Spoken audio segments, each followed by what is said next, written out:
at Our Revolution, and I am so glad to welcome all of you to our live Organize to Win call. Tonight, Our Revolution Chair Larry Cohen will be here leading a discussion on fixing the filibuster and saving democracy with U.S. candidate and Congresswoman Barbara Lee, Senator Jeff Merkley from Oregon, and Mike Zamore, who served as Senator Merkley's chief of staff from the beginning. He's a 22-year veteran Senate staffer and an expert in Senate procedures.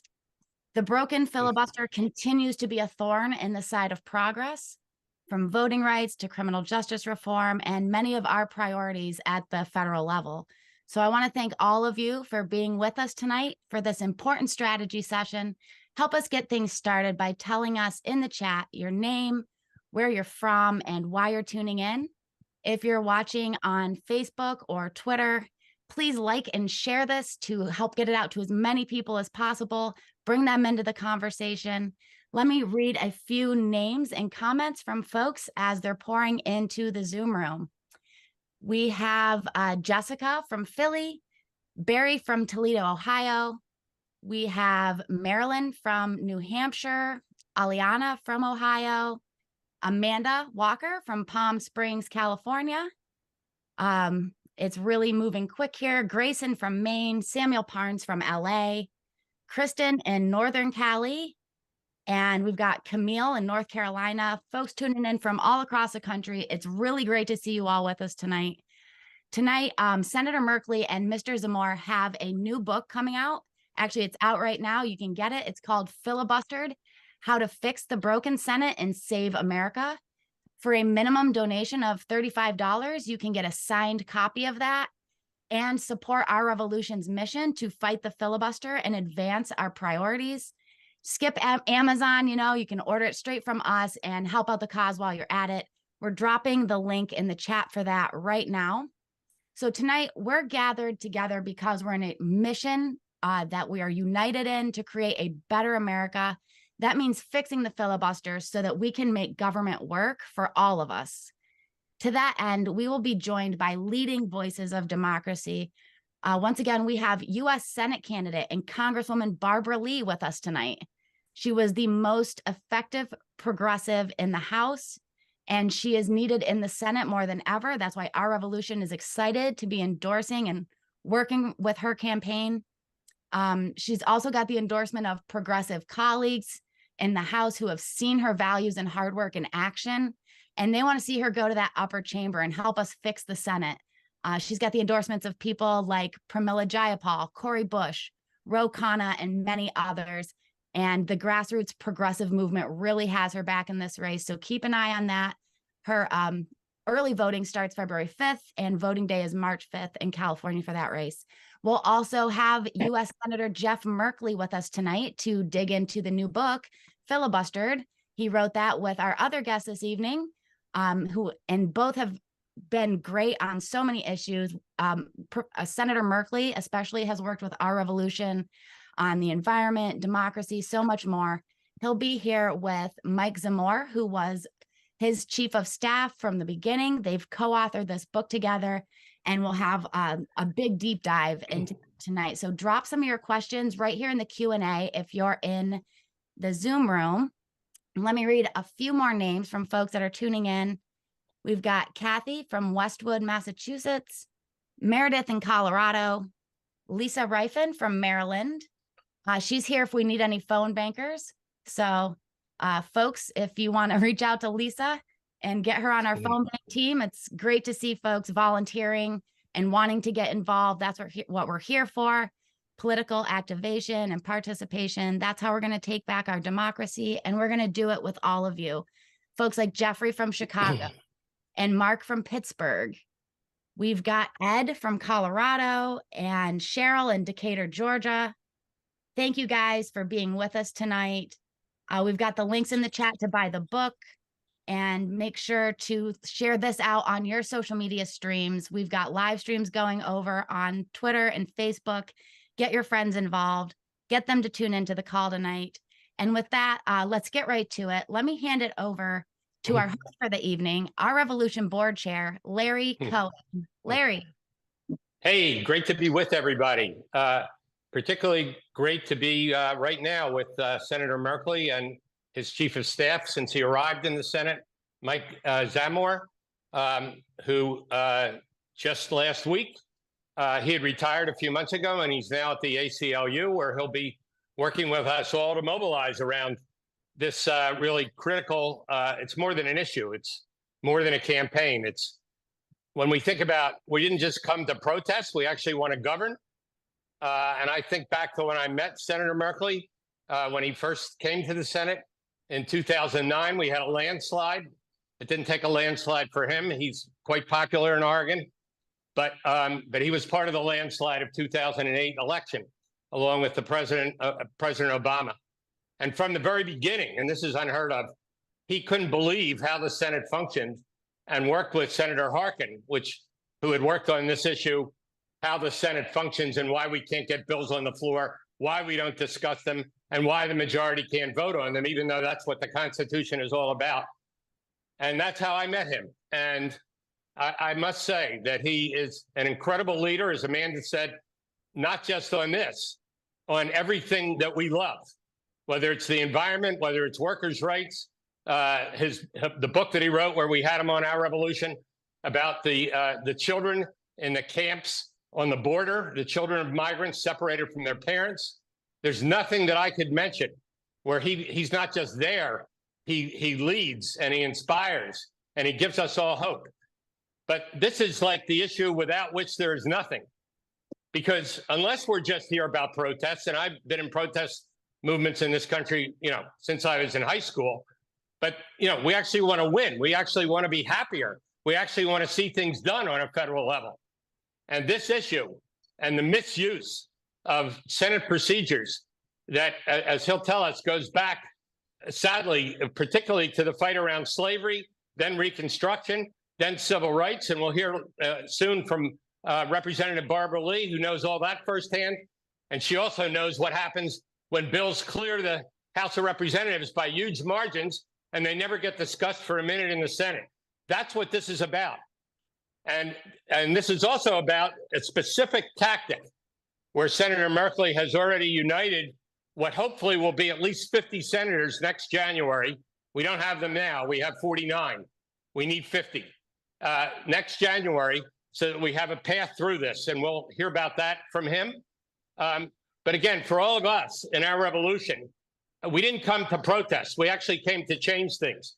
We actually came to our revolution, to the Bernie movement. We came because we wanted better health care. We came because we wanted workers' rights, which are the worst organizing rights and bargaining rights of any democracy in the world. We came because we wanted voting rights.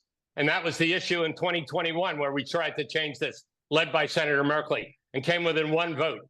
And the issue, the list goes on and on and on. So with that, I'm going to go to Senator Merkley and my great friend, his chief of staff, and now policy director at the ACLU, Mike Zamor, to talk about this book. I had an advance copy of the book. I'll be contributing $35 to get a signed copy as well.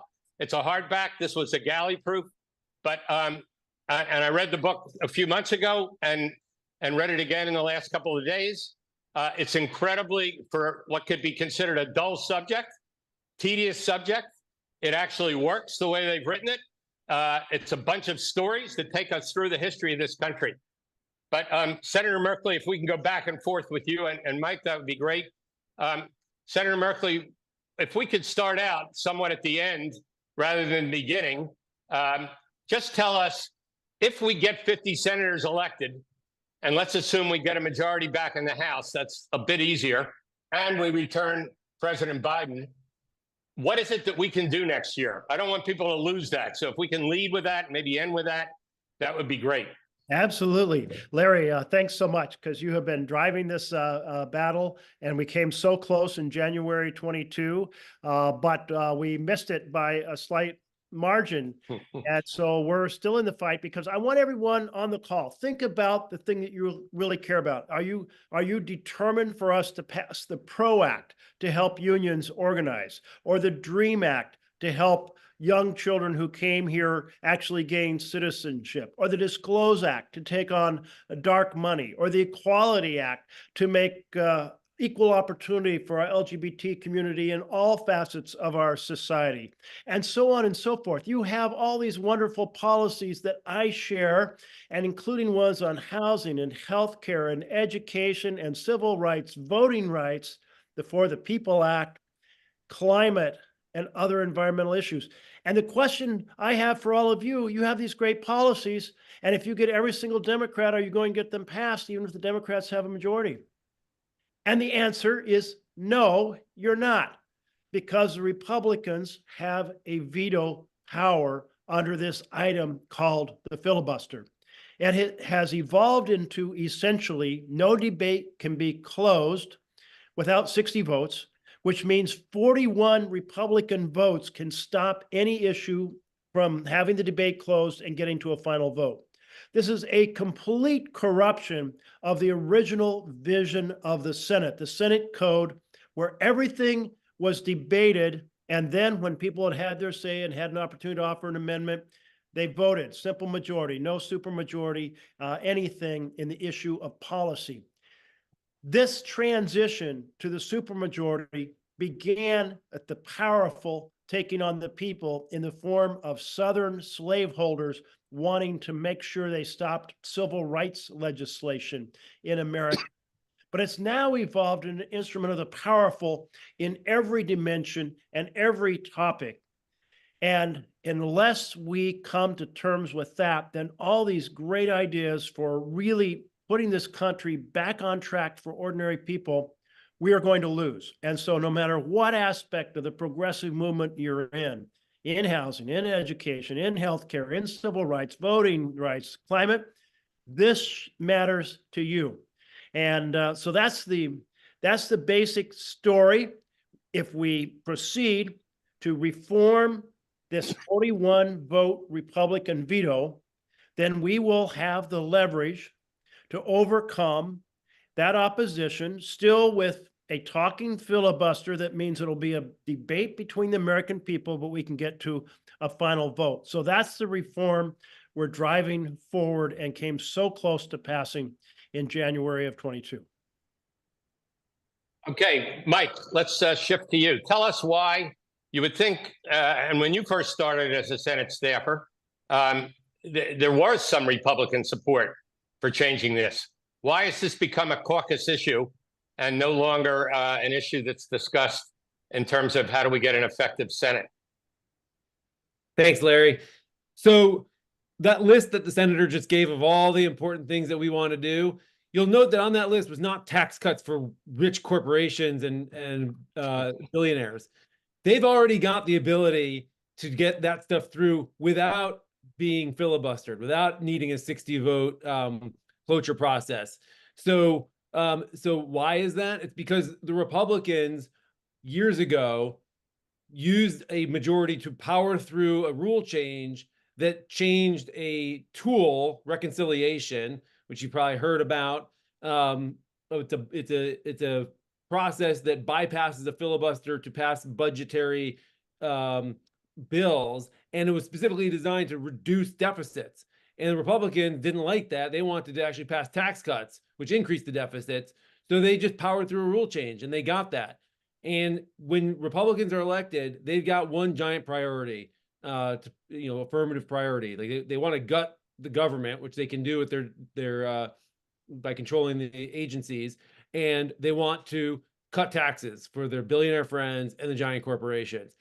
And when we try to govern and do all the things that the senator was talking about, they get to veto us. So it's perfect for the Republicans. It's like when you go to the playground and you flip a coin and it's head I win, tails you lose.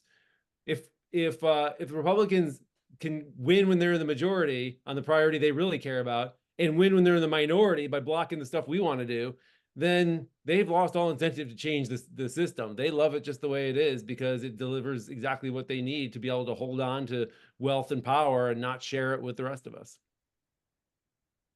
Okay, I saw somebody in the chat, Senator Merkley, say, well, what about Bernie Sanders? And I know you've done this at least once, where he took the floor, and I don't remember the number of hours, but it was more than 12.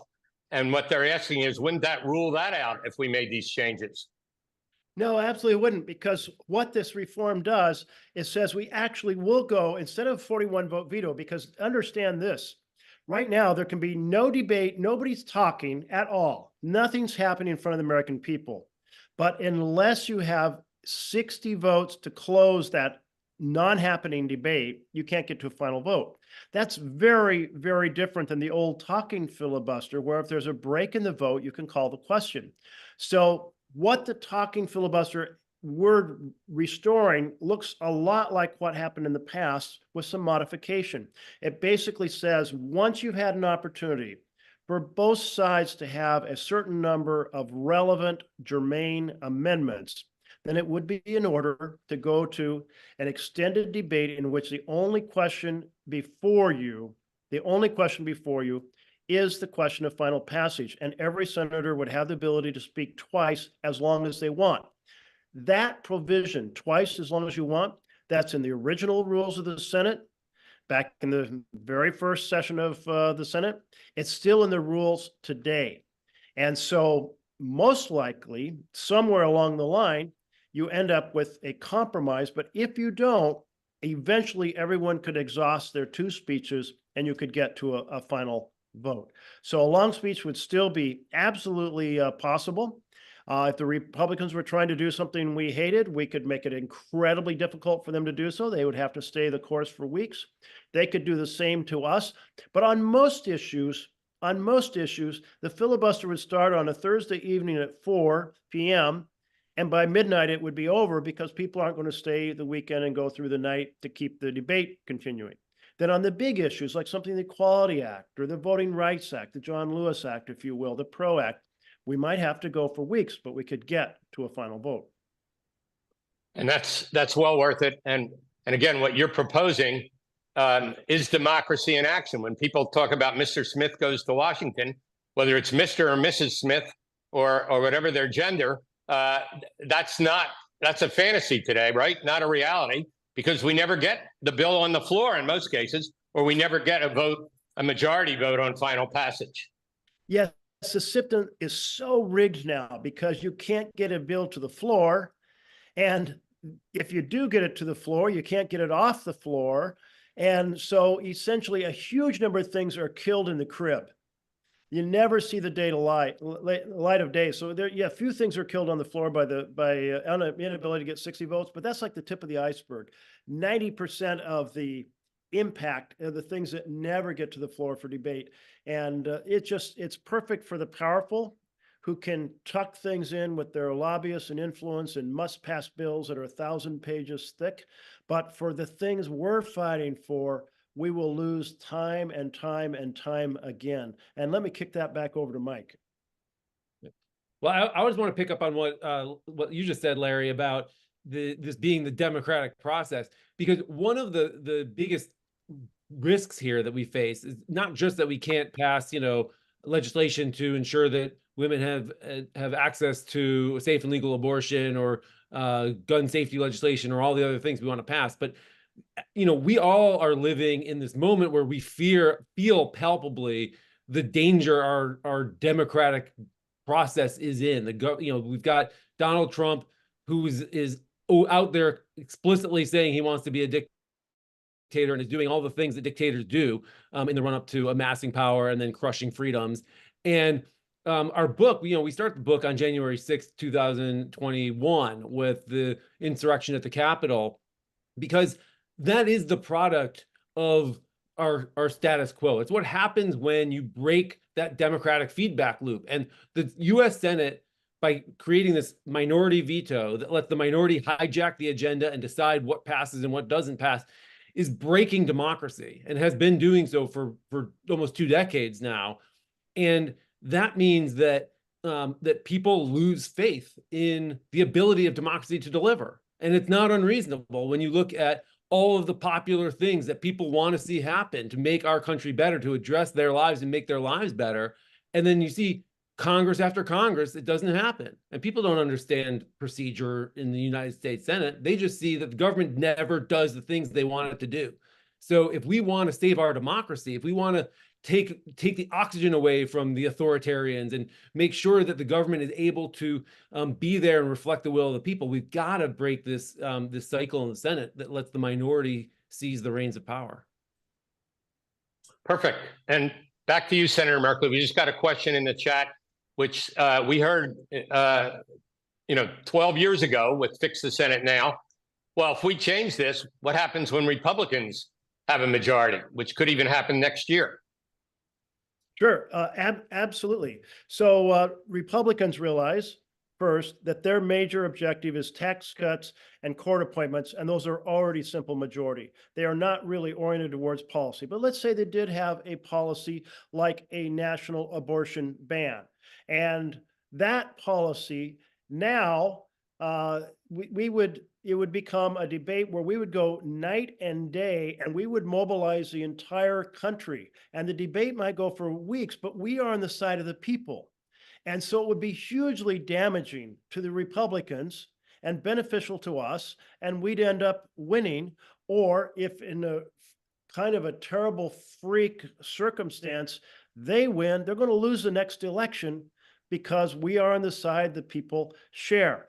And so is there always a risk of one thing happening that's we disagree with? Yes, there is a risk, but we're in a much worse position now where they get their agenda and they veto our agenda. Okay. I call it losing in slow motion. We've been losing in slow motion for 25 years. And we can all imagine the thing that we would want to be able to block. But, as we've seen with the aftermath of the Dobbs decision, when people can't hide behind the filibuster or Supreme Court decision and suddenly have to own the positions that they're advocating for that are deeply unpopular, we can mobilize on that. This is a power building thing. We can't build power when we are hamstrung by the filibuster. If we can get out there and not just run on an agenda, but deliver an agenda, that's how we build people power. And right now we're being blocked by Republicans at every turn. And it's not just the policies that get blocked. It's us. It's our power, and it's our ability to show that our vision for America is worth fighting for. Senator Merkley, I just saw in the chat somebody said, well, what about Citizens United? And of course, our version of, you called it John Lewis or voting rights, had disclosure in it. It had other things about money and politics in it. How is that related to this? Yeah, so Citizens United, a Supreme Court decision, and it basically said, look, if you give money to the friend of the candidate rather than to the candidate directly, you can give unlimited sums.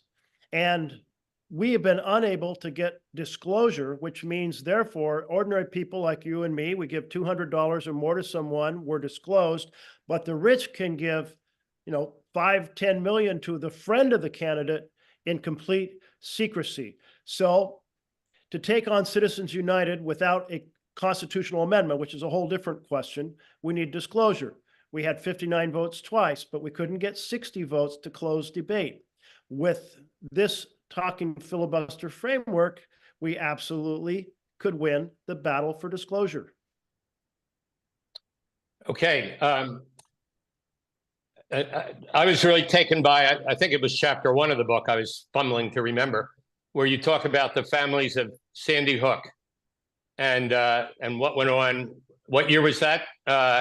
Where we couldn't get that bill to the floor, a totally modest bill to the floor about gun safety, and what that was like for those families, seeing that even though there was a supermajority, there wasn't 60. Yeah, just awful. And the vision of the bill was reduced from a comprehensive set of measures just down to a limited background check bill, but championed by two individuals who had a lot of credibility in the gun community, Joe Manchin and Pat Toomey. And even with these two former opponents of gun safety championing the bill, we couldn't get the 60 votes to close debate. It's a great example of an American problem that the powerful, through the NRA exercise of wealth and lobbying power, continue to thwart the will of the people. And what struck me about that part of the book was that was about background checks. That is such, and I think you say in the book, like in polls, overwhelmingly 80-90% of Americans support that. And so I think the key thing is if we can't get things like that done, where there is a supermajority, the things that we love, particularly the people listening tonight and watching on Zoom, things like Medicare for all or the PRO Act, as you said, real reform of organizing and bargaining rights. And, we could go on and on with that list. But we can't even get those things on the floor because right now that's called initial cloture. You need 60 votes to put them on the floor. And what you're talking about, which we're pretty close to believing, we would definitely have 50 Democrats now. We've got the Democrats who opposed these changes that you describe in the book are basically have left, right? So I just want to sort of bolster people up here that if we have to run the table pretty much. But if we can get the incumbents reelected and Gallego in Arizona elected to the Senate, we actually will have 50 that come to the next year's Senate believing in this change that you're proposing. And Mike, you want to jump in there and kind of paint the picture of what we have to do to get those 50? Yeah, I mean, I think that's exactly right. I mean, Larry's hit it on the nose. It's going to take a lot of hard work by all of us and lots of our allies and friends to come back to the Senate with 50 Democrats in January of 2025. But if we do, we're really well poised, and it's not an accident, right? Like one of the things that I would leave everybody with here is that the policy fights that we're fighting in Washington D.C. are iterative. Like it's never over. Like we never win and get to declare victory and stop. Like we are in a forever struggle between us who believe in opportunity and justice and equality for everybody and people who want to hoard power, their social power, economic power, political power, and they want to keep it for themselves. And so we're always going to be working to try to like bring the power dispersed to everybody and to give everybody a shot. And in 2022, in January, almost exactly 2 years ago, we got really close. We got 48 votes to put in place a talking filibuster to try to pass the Freedom to Vote Act. We came up short. But that's 48 votes now is a platform that we can build on. It's a foundation, and we got to come back. And we can't be demoralized because we lost. We got to be redouble our efforts and learn from that experience and know now, like as we've gotten this book, like all the lessons that we learned about how to convince the 50 senators that this is worth doing, how to mobilize people around the country to understand what's at stake, and then bring the fight back and come again and come again and keep coming until we tear down those walls and like create the change we need so that power is actually in the hands of the people of the United States of America, which is exactly what the Constitution envisions. So I think we're close. We're close, but we're always kind of this close. We got to do all the extra work that it takes to get to that finish line this time, and then know we're going to be in the same fight again going forward because there's people out there who are never going to stop, and so we can't ever stop. Hey, Larry, if I could mention two things that would be helpful for everyone on this call to do to help us get there. Sure. The first is that every candidate for the U.S. Senate, when they say they have this policy and that policy, you say, how are you going to make that happen as long as the Republicans have a veto over policy through the filibuster? And if they are not on board for reforming the filibuster, then find a different candidate and educate that candidate. Tell that candidate that's unacceptable. You're doing a false story. You're campaigning as if this is possible, but it's not possible because you're not willing to reform the Senate. And they hear that, they're going to learn it, they're going to understand it. And we've come a long ways on that, by the way. The second thing is that every grassroots organizations, broad-based like our revolution, or specific like Planned Parenthood or gun safety group or so forth, every group has to make it part of their core agenda to reform the filibuster. That will make it impossible for this to be ignored when we do have a Democratic majority in the future. And maybe it will be in January 2025. That's what we're fighting for. We got to win 7 really tough races to make it happen. It's an all-out battle. We got to be on the battlefield, but we will have set the foundations. So whereas back the first time the Senate voted on this, when I put it forward in the 2011 start of session for talking filibuster, we had some, I think 44 votes, I want to say, but we needed, because it was a rule change rather than a reinterpretation of rules, we needed 67. And in January 22, we needed 50 and we had 48. Well, we've got 49 now because we now have an extra vote, but we don't have that 50th. If we could get Joe Manchin to change his mind, or if we could get Sinema to change her mind before the end of the session, we could change it. That's not going to happen. It's not going to happen. They take great pride in having defended the no effort 41 vote Republican veto. And they think they're defending the filibuster, they say, but they're actually defending the powerful against the people. So that's the 2 things: confront the candidates, build it, and build the item, the plank into the platform of every organization.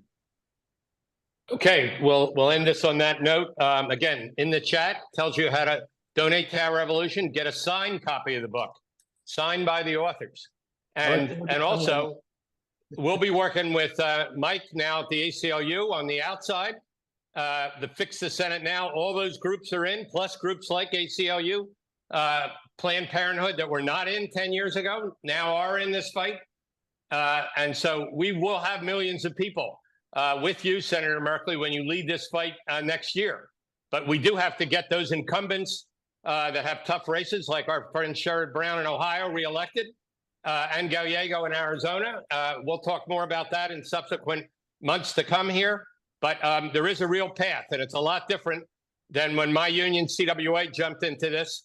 When the NLRB had fallen apart, we couldn't even get nominations through. And again, we did get that changed 10 years ago. So anyway, with that, buy the book, read the book, join the fight. We will be there in this fight with you. Mike, look forward to working with you as the outside mobilizes, and Senator Merkley as you lead the inside. We're in it together. It's the outside-inside battle. That's the way we make things happen. Thank you all so much. Thanks, everybody. Okay. Thanks. Great to see you both. And now we have an amazing member of Congress, Representative Barbara Lee, joining us from California.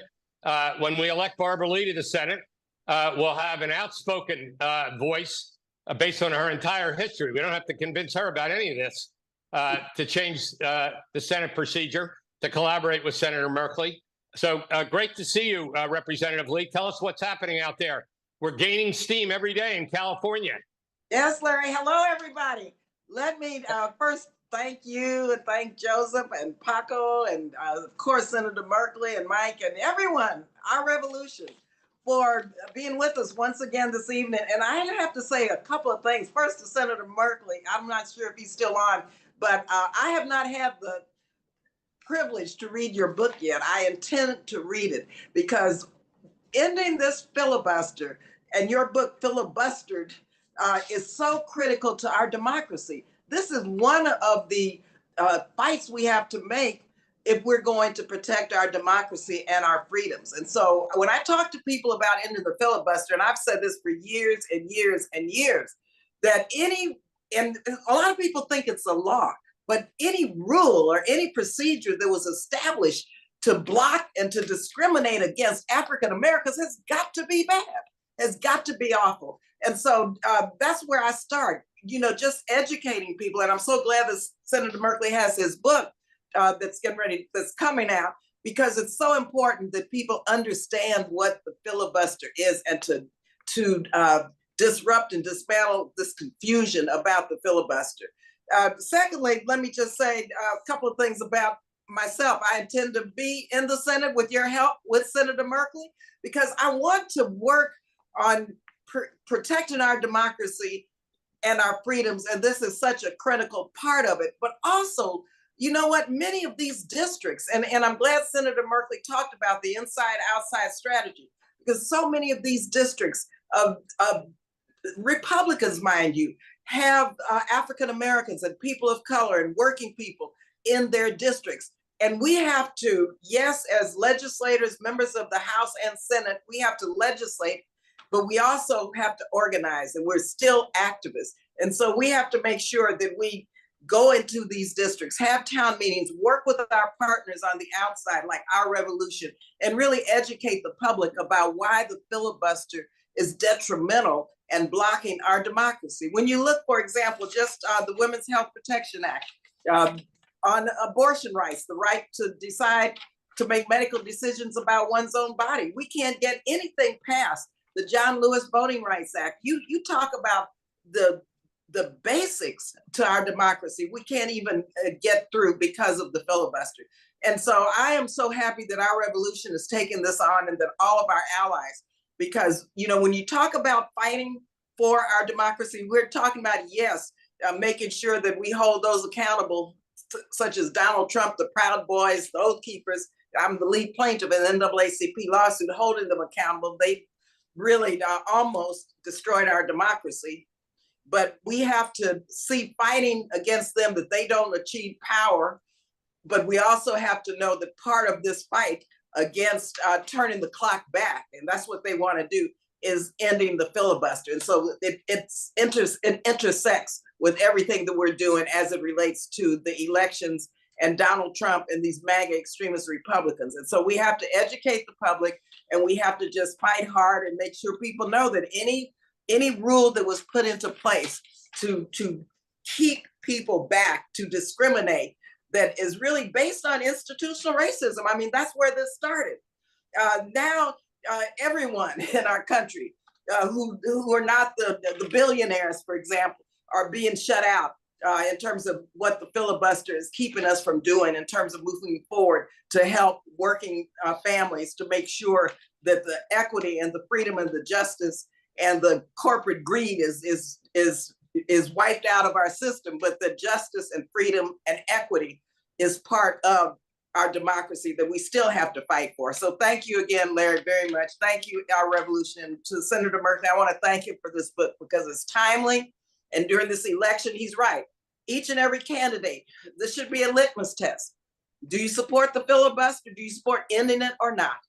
And if you say no and have all of these bogus arguments like, oh, what if we're in power? And then they, I mean, these are arguments that don't withstand the test of time, first of all. Secondly, people need to understand the basis and the inception and why this filibuster was put into procedure of the House. So let's end it. Let's go forward, and let's make sure that we challenge these candidates to be accountable to our democracy. And that's what ending the filibuster is all about. Yeah, well, that was perfect. So you've been a leader from the beginning of the Progressive Caucus. And, I know a little bit about your life, even before I met you, and been an incredible advocate for, all the things that those of us in Our Revolution love. What has it been like being in the House these years, pass bill after bill, and never discussed for a minute in the Senate? It's like, how do you take that work even seriously when the House goes through all this and the Senate, even when there is a majority for it, it doesn't even reach, it's never discussed? Well, you know what it does with me? First, of course, it makes me angry, but it makes me fight harder, because I know this is so central to our democracy. That's the first thing. Secondly, I know a lot of what I have worked on gets stuck in the Senate because of the filibuster. I'm going to give you one example. For example, I was the only one who voted against the authorization to use military force in 2001. I'm trying to repeal that now. These forever wars have got to get off the books. I've got a resolution, a bill that would repeal the Iraq authorization to use military force. You remember that one? That was based on lies that there were weapons of mass destruction in Iraq. I've worked hard every year to get bipartisan support in the House. Last time we repealed it, I had 49 Republicans voting to repeal the Iraq authorization. Get it in the Senate. I talked to Senator Kaine. We had Republicans, not enough, but close to being able to repeal it. And we weren't able to do that because of the filibuster. We have the Hyde Amendment, which prohibits low-income women of color from seeking their constitutional right to an abortion, because of the discriminatory nature of the Hyde Amendment. Got it off the floor of the House in the appropriations bill. We took it out a couple of years, get it in the Senate. What do? They put it back in, and we could not keep it out because of the filibuster. President Biden has said he would sign many of my bills and many of our bills if it got to his desk, but they never get to his desk. Why? Because of the filibuster. And so finally, I'll just say, Larry, you know, being a Black woman, being a Black progressive woman, we understand what struggle is about. We understand what fight is about. We understand that the arc of the moral universe is long, but it bends towards justice. So we just have to double our efforts and make sure that we fight and we elect the senators that are going to stand on the side of democracy and ending the filibuster. So I don't get tired or frustrated. I get angrier, and I get more determined to help organize and to get over there and help Senator Merkley and those Democrats who want to end the filibuster to do it so that in the next 2 years we can get that done. Yeah, well, that's outstanding. If we can just keep you for another minute, just pivot to the campaign. I know that our leader, Joseph Gevarghese, will be out with you at an education town hall and maybe other events this coming weekend. Tell us what's going on out there. I was also really excited when the California Democratic Party convention voted you in first place. It wasn't 60% to get an endorsement, but it was far ahead of the candidates spending a lot more money. And guess where they raise it from? And so, you know, we're really inspired by this campaign taking off the way it is. So give us a bit of an update and a little bit of inspiration before you leave us. Oh, sure, Carrie. First, let me say to our revolution how much your endorsement means to me, because I've worked with yourself, with Senator Sanders, with you, Larry. We've worked on pushing our Democratic Party to where it speaks to the real issues of the American people, of working people. We're talking about income inequality, climate. We've been talking about racial and economic justice, criminal justice reform forever with our revolution. And so finally, our Democratic Party, especially in California, is right there with us. And so I was so delighted and honored and humbled to receive the top vote at the California Democratic Party convention. No one got to 60%. There were 3 of us or 4 of us running, but I got the top vote. And it was because of the organizing of our revolution, the organizing of our progressive delegates throughout the state, that we were able to be the top vote getter. Secondly, we're going to do our town hall in person. I believe it's on the 20, maybe it's Monday or Tuesday. It's Monday, I think. Yeah. San Francisco. And it's important. Education, ending the filibuster, climate, foreign policy, all of these policies intersect.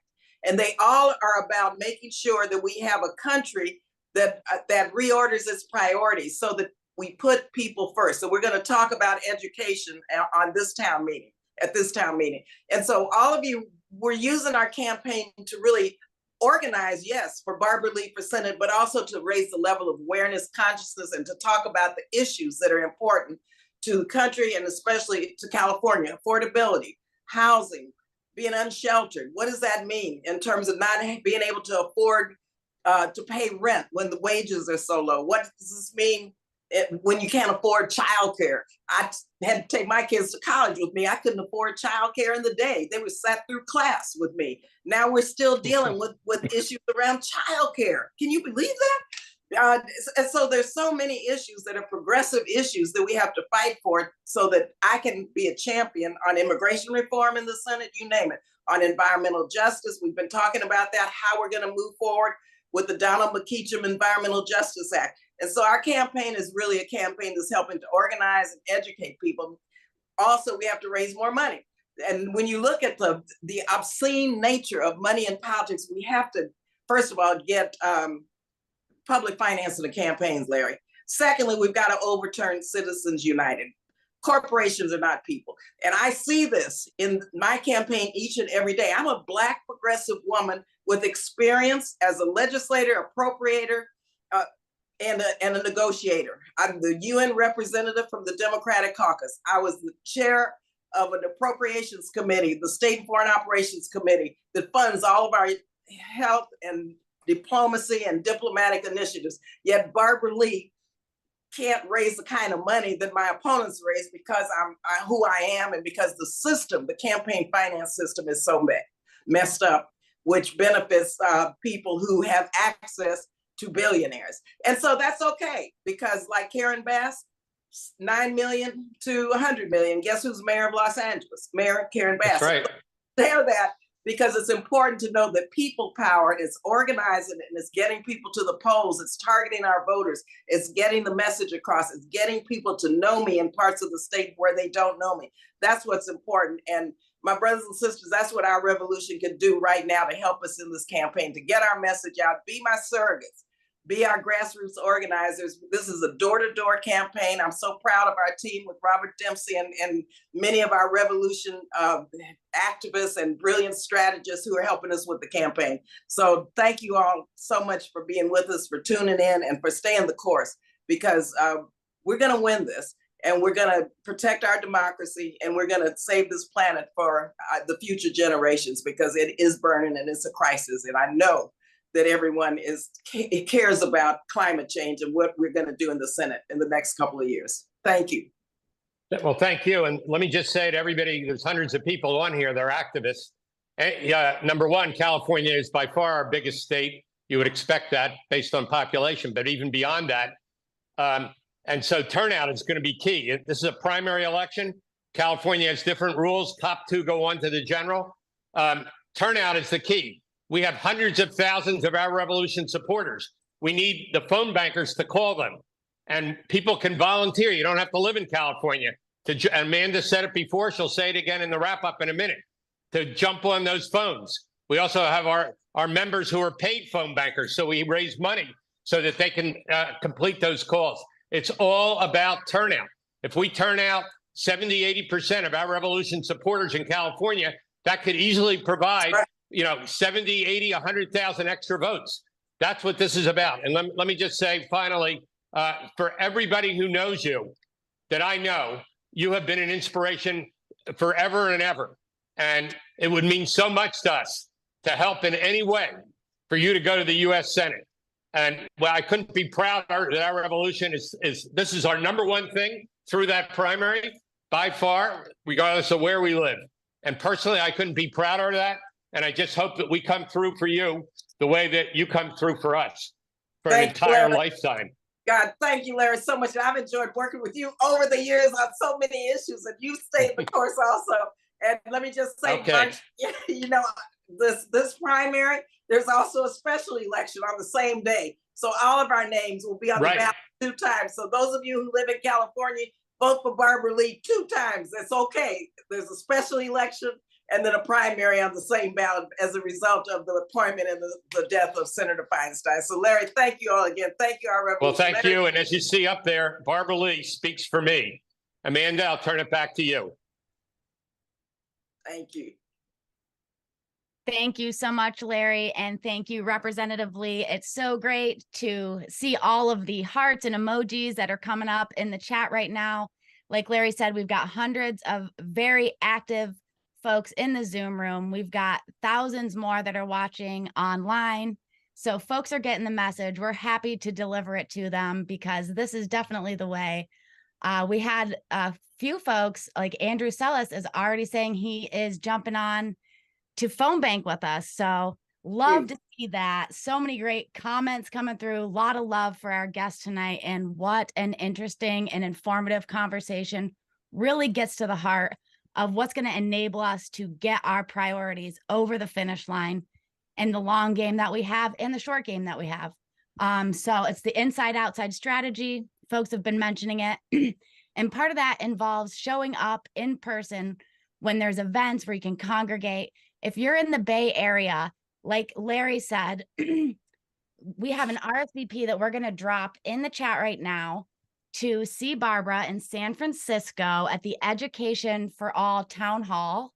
We will also have Tony Thurmond there, a ton of progressive activists.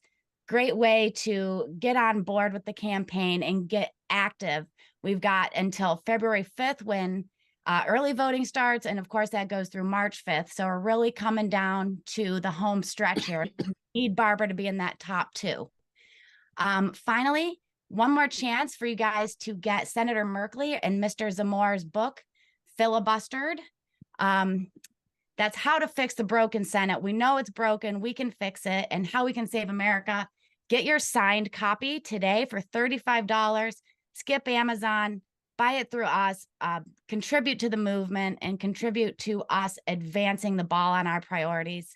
So that was the only two upcoming updates that I had to give you guys. And with that, I want to wrap up our call with our familiar chant. If folks on our end can unmute their mics, and folks in the chat, you can show your emojis or type along with us. But you know how it goes. When we organize, We win. when we organize, We win. when we organize. We We win. win. All right. Thanks, guys. Have a great evening. Solidarity forever.